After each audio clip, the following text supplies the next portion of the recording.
Drew Evans. All right, good afternoon, everyone. My name is Drew Evans, and I am the Superintendent of the Minnesota Bureau of Criminal Apprehension. The public in the state of Minnesota expects that when a person is killed in one of our communities, an independent, thorough, and transparent investigation is conducted into that incident to fully understand what occurred and any enforcement authority is involved in the deadly force encounter. Minnesotans not only expect this, but they deserve this. That's what our BCA Force Investigations Unit does. For years now, our independent unit has investigated the majority of use of deadly force incidents in our state.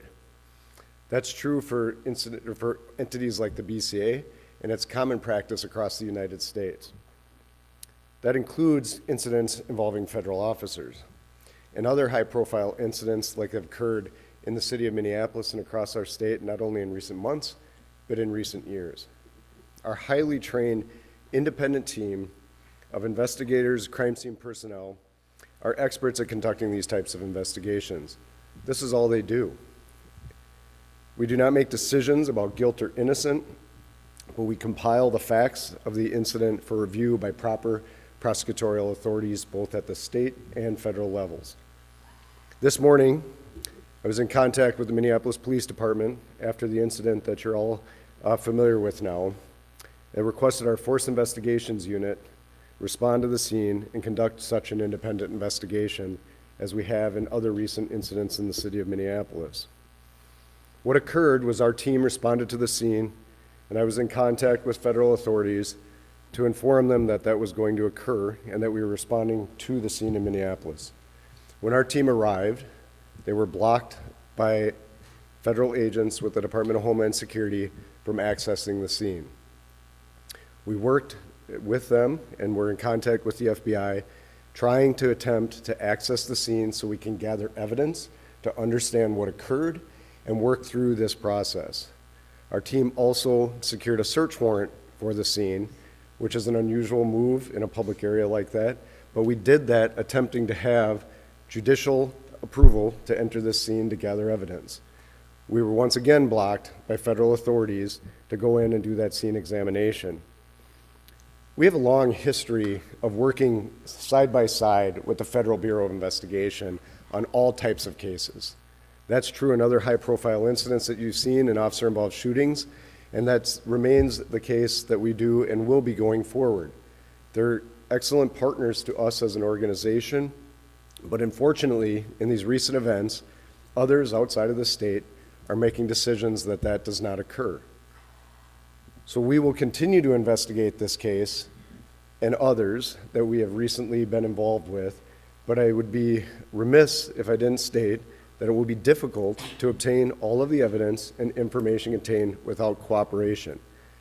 It is my understanding at this time that this case is now being led by the Department of Homeland Security Investigations as an investigation into this matter, and not the FBI leading that at this point in time. As the FBI gathered information and conducted crime scene evaluation, they left.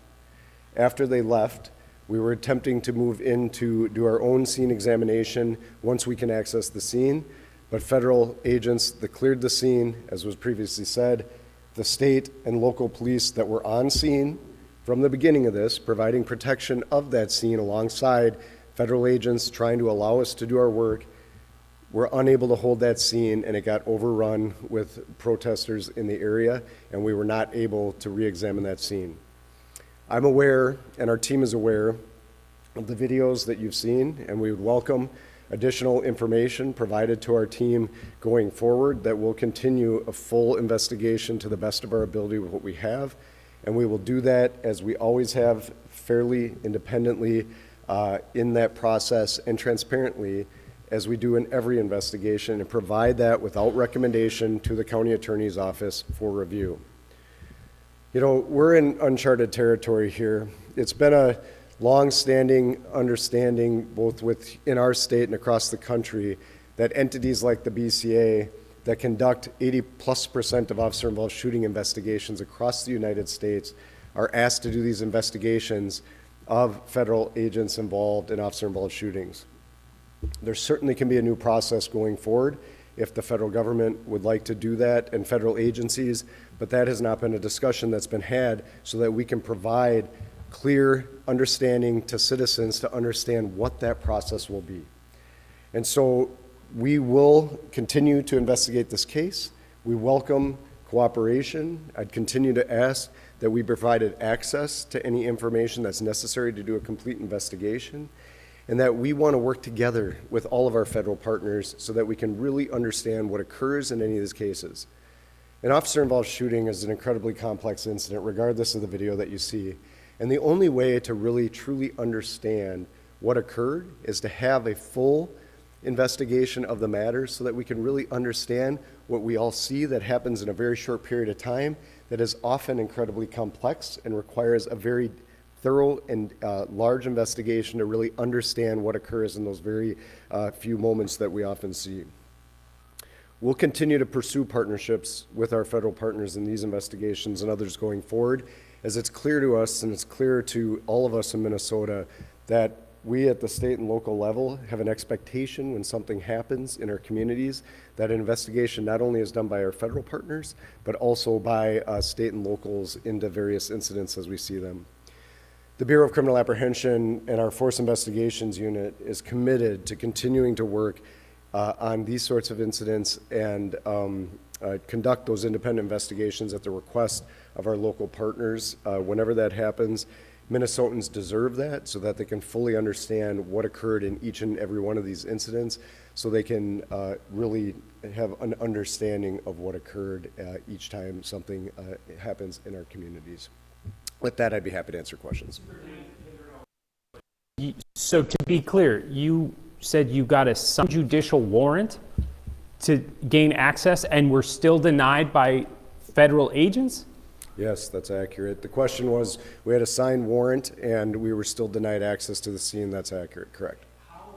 How uncharted is that? And have you had any contact? You said that you understand DHS is leading it now. Have you had contact since then? And is there any reason to believe that there is now a new way forward? Yeah, the question was, have I had any contact since it's my understanding DHS is running this investigation? I attempted to contact the individual that I was told was the overall commander at the scene, and I have not received a call back from them. We will continue to work together to gather that and make that contact and understand their process, but we have not had contact yet today. Rob. How much investigative work were agents able to do at the scene and when they could get access? We were not able to do really any work at the scene once we had access because it was quickly overrun and overtaken. That being said, we have been out talking to witnesses, gathering information, gathering various video, and we'll continue to do that work. You saw in the recent shooting in North Minneapolis, if and when it's prudent and we need to, we can always return at a different time if there's relevant evidence at the scene.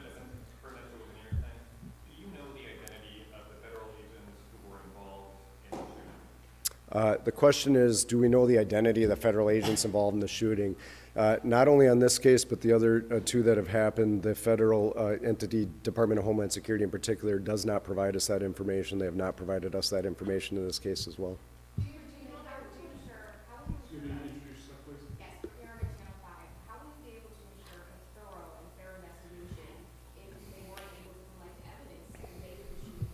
Yeah. So the question is, how do we ensure a thorough investigation if we weren't provided access to the information? It's complicated. You know, that's why the long history of jointly working investigations when the federal entities conduct their own investigation is really important. And we have a long established process of doing that, and we'd welcome that now, where we do parallel investigations where they share information with us. And to be clear, the BCA will share everything we obtain in our investigation with them.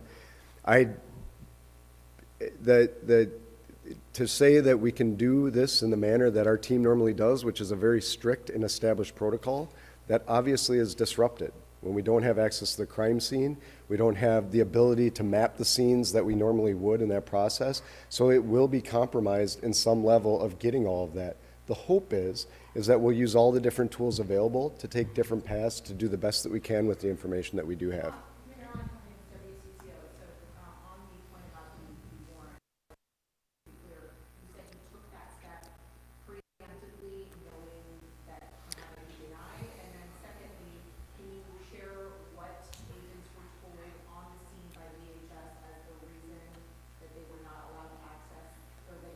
Yeah.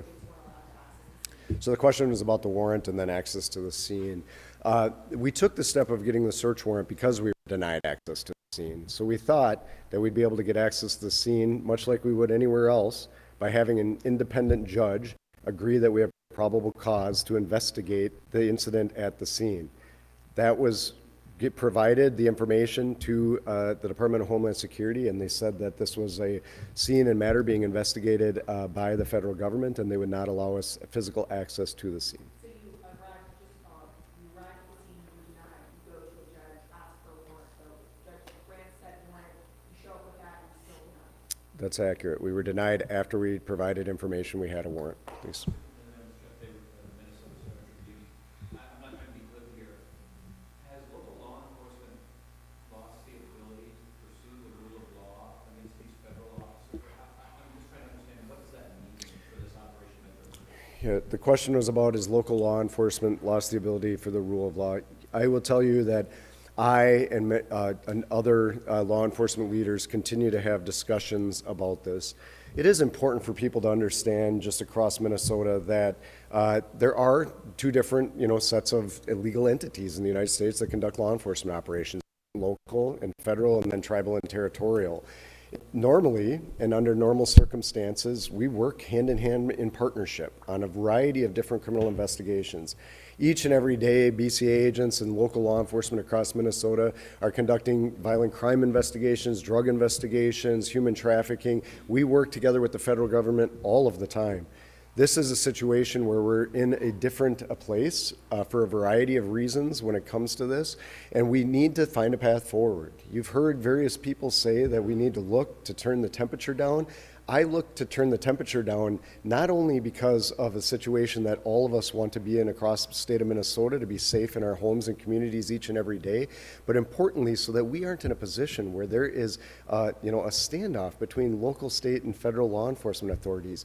We have a long history of working together in partnership, and we need to keep in mind that we're all safer, we're all better together when we can do that collectively together. One more at the far end and then one more after that. Mary Murphy with Law News Service, were you able to confirm the identity of the man who was fatally shot, and then also can you confirm the whereabouts of the officers who were involved in the shooting? The questions are, can I confirm the identity? I'm aware of what's being reported. That's who we believe the individual to be, but the medical examiner will be the one to officially identify them, or at least provide us permission to do that. The second part of the question was, do we know the location of the officers involved? And the answer is, I do not know. One more? Superintendent, more for the question about past situations you guys dealt with. Have you ever had a situation where you guys denying access to the scene like this? Under what circumstances have those happened in the past? So the question was, have I ever had a situation where federal authorities denied access to a scene? Not in my, 20 plus years at the BCA and a situation like that. There's certainly investigations for, national security and sensitive reasons we wouldn't have a line of sight into, nor would it be our position to ask for access to information in those particular instances. In instances where there's really concurrent federal and state jurisdiction over a matter, I'm not aware of an instance where that's ever happened. So thank you. Everyone. Thank you. Thank you. All right, you've been listening to Drew Evans, the superintendent of the Minnesota BCA, giving an update on their investigation. And two key takeaways from that to me were rather striking. One is he says when the BCA team arrived, the DHS agents on scene blocked them from entering, and they were blocked even after going to a judge to get a warrant to enter the scene, which is not something that law enforcement typically has to do, to go to an active scene. And the second was that, to his knowledge, DHS is leading this investigation, not the FBI. And as you know, because we have covered a number of officer-involved shootings, it is very atypical for the agency that the officer worked for to lead the investigation. I might even say unheard of. Drew Evans did also say we are in uncharted territory, that they have a long history of working side by side, the federal government. And so this is a very unusual situation. Like you mentioned earlier, we have law enforcement calling out other law enforcement, and that just doesn't normally happen.